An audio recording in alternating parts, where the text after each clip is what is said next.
signings and some contracts to talk about. We'll go through these real quick. Obviously, with free agency wrapping up, there's not. We're running out of the elite players outside of like Tyrann Mathieu and OBJ have pretty much signed. They're really the main ones to watch at this point. There's a few other ones out there. But I was going to say, I think some of these signings and the amounts, it's just, well, obviously it goes to show what the contracts are going to be like for similar players, like Stephon Diggs, for example.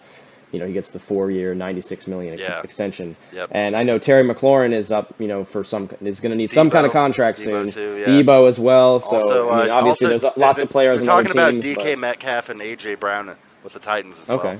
Yeah, so all those young receivers are coming up. It'll be interesting to see, what the other contracts end up being. I mean, I imagine for players like Stephon Diggs or Terry McLaurin, this is going to start being the norm. Yeah. Did you $90 million or so for 4 years. What his money was?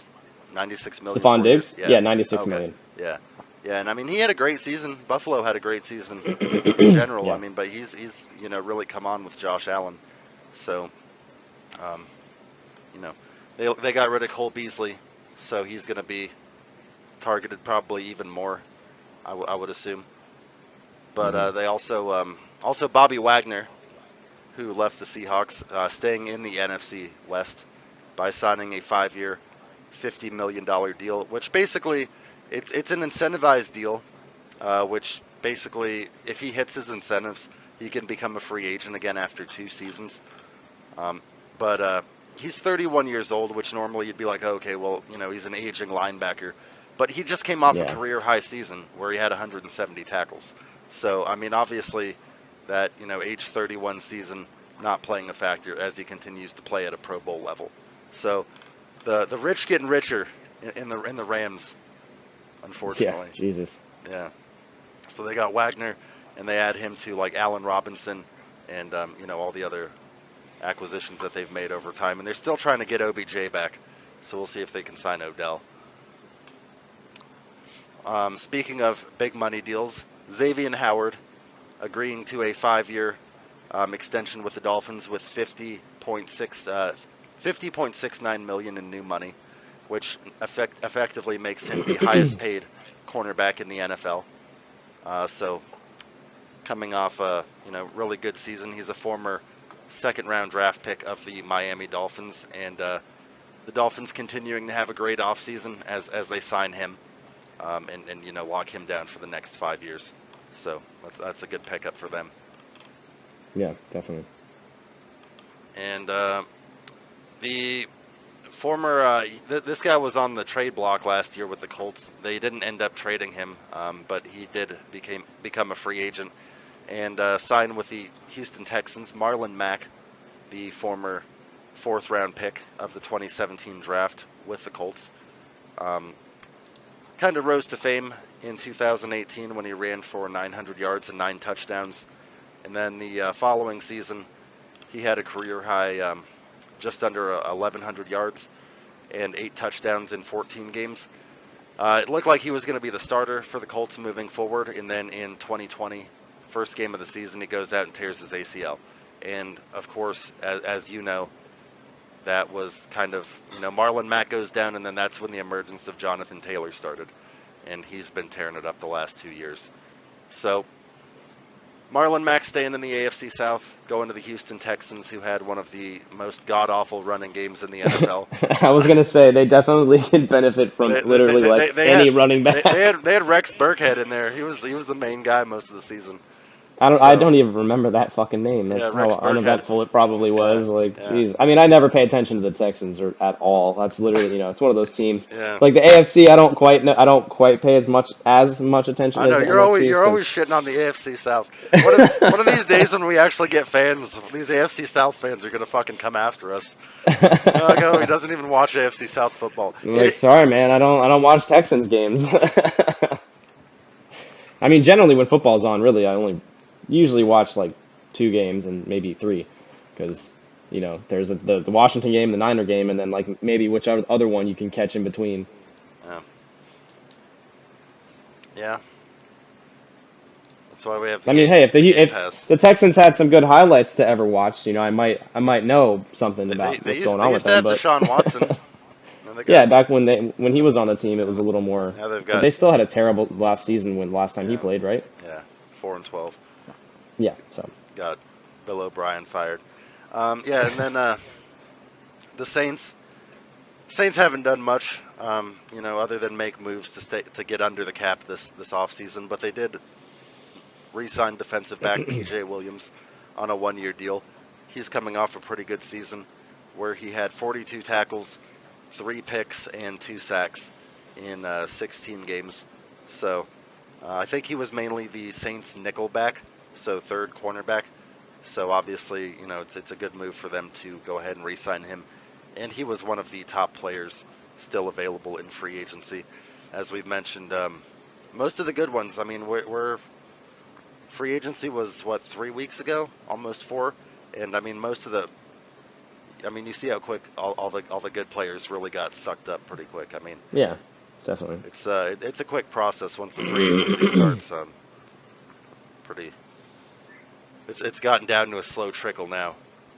And then here was another one of the top remaining players, Calais Campbell. He's coming back to the Ravens on a 2-year, $12.5 million deal. So Calais Campbell, despite being in his late 30s, continues to be an absolute presence on the defensive line. Didn't have a great amount of sacks the last couple years, but I mean he's always a continuous force on the inside of the defensive line. Mm-hmm. And then we've got a retirement here for you. Speaking of the Texans, Whitney Merciless, awesome name by the way. Especially that's a sweet name. Yeah, Whitney Merciless retiring after 10 NFL seasons. Former Houston Texans first-round pick in 2012. He managed to have a pretty solid career with 58 career sacks. Had a career best 12 sack season in 2015. So he's stepping away. Spent his entire career except for 4 games last year with the Packers, with the Texans. So, one of those rare guys that spends pretty much his entire career with one team. Had a solid but not spectacular season. Good player, hanging up the cleats. And yeah, it's always cool to see those players that stay with one team. I mean, even if it's the Texans. Yeah. I mean, the Texans, they might be coming up. I mean, I don't have great expectations for the Texans, but I expect that they'll probably win more than 4 games. I mean, Lovie Smith, he's been a head coach 2 different places with Chicago and Tampa Bay. So, I mean, he's definitely a guy that's got plenty of experience, and he says he's moving forward with Davis Mills. So we'll see how it goes. See how that goes. I mean, Davis Mills got better as the season went on, so we can hope. And then the last transaction to report on is one of the rare interdivision trades. You don't see these too often because obviously you don't want to trade a player that could potentially help a division rival get better. But the Dolphins are trading, former starting receiver DeVante Parker, so the second wide receiver named DeVante to be traded. Yeah, not DeVante Adams. Not DeVante Adams this time. We already reported on that. But DeVante Parker and a 5th-round pick being sent to the Patriots in exchange for a 3rd-round selection. So this move is coming, obviously, just a little bit later than a week after Tyreek Hill was acquired from Kansas City. So Miami now no longer needs DeVante Parker. They also, as we reported on earlier, picked up Trent Sherfield and River Craycraft. River Craycraft. I always do that. I was going to say, I think it's Craycraft. I always do that. But yeah, they also, so they got some additional receiver help. And obviously they deemed that, it was more worth it to kind of cut his salary and, clear some roster space and get that draft pick. So Parker's a good receiver, though. He's a former 1st-round pick from the 2015 draft. And he's got 2 years left on his deal, which, will convert over to New England, so they'll have him for another 2 years. He has a base salary of about $5.7 million in 2022 and 2023, but he's guaranteed no money over those final 2 seasons. So obviously, if they decide to cut him before a game, which a lot of times the Patriots will acquire a guy and cut him before he ever plays in a game. Bill Belichick's notorious for that shit. But I mean, he broke out in 2019. Parker did with a 72 catch, 1,200 yard, 9 touchdown season. Obviously, since then he hasn't been able to duplicate that success. And over the last 2 years, he's combined to catch 103 passes, 1,300 yards, and 6 scores.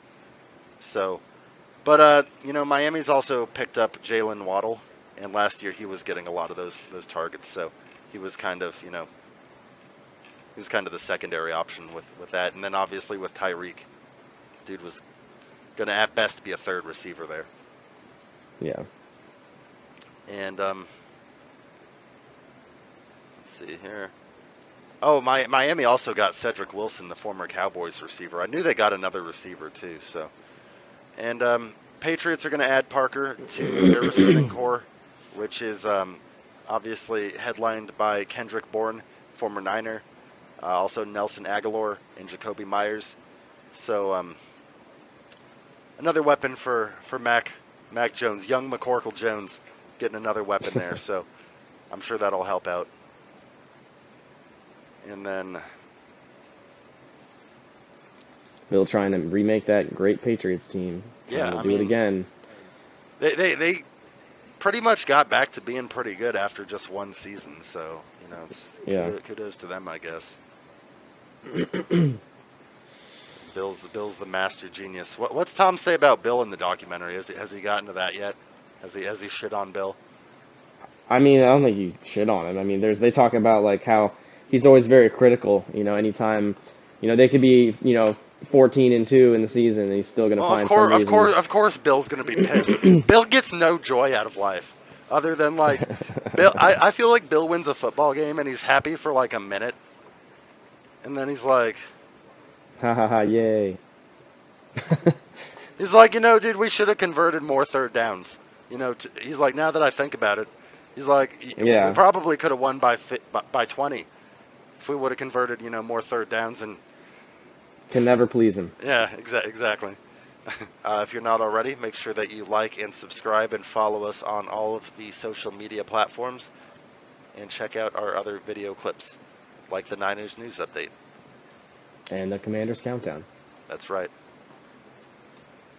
See you next week, everybody.